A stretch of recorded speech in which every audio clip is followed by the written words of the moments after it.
Salamat po, Madam Lord Elisa sa Sotona. May pambili na po kami ng pagkain. Yero na lang at saka plywood ang iniisip namin kung saan kami kukuha ng pambili. Salamat po ulit. Sa ulitin. Ito po yung napamili ko kahapon po, mga grocery. Pandagdag po ng paninda ko din sa maliit kong karinderya. Ito po lahat siya. Yan po. Yan po lahat o.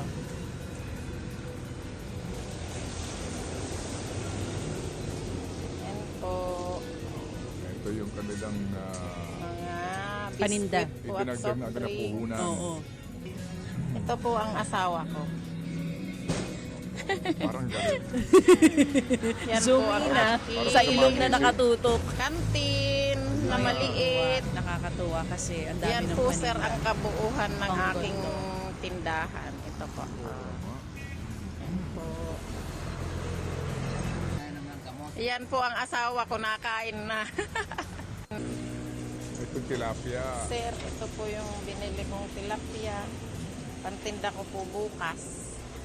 5 kilo po yan na tilapia. Bali po 750 po yan. Sir, Tid, ito po yung 3 batang sinasabi ko sa inyo. Yung 3 pong pamangkin ko, yan po. Oh. Ito po sila. Pugi po yan at magaganda. Mababait din po yan. Kaya po yan ay mahal na mahal ko.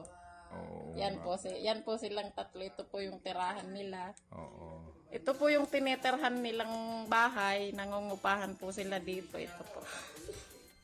Yan po. Yun. Yan po yung nanay nila. Nahiya, tumakbo. Ito na yung napamili, 4,324, may resibo siya. Ayan, kasi tama ba? Kasi tapos na yung mga anak niya, so kaya ang tutulungan niya yung nag-aaral na anak ng mga kapatid niya. No, yun ang kwento niya sa atin noong November 19. At saka yung unang video po, yung taga Bicol yun, na tumanggap ng 1,000. Alright? Oo. Hindi na ho natin na lamang pa yung issue doon sa bubong nung kanyang pamangkin sa Bicol kasi po separate po naman yon dito po sa ating naibigay pong tulong para nga sa pampuhunan ni nanay. Kasi tinanong ko siya ano ba ang kailangan ni nanay para dito po sa kanyang karinderyang ito. At yung nga po daw, karagdagan po na tulong para po sa kanya pong puhunan. Right? Di ba may taga Quezon pa na karinderya rin? Namin kung Naalala saan mo? kami kukuha ng Mga kapatid, brothers and sisters, saan ka pa? Dito na tayo sa Totoo.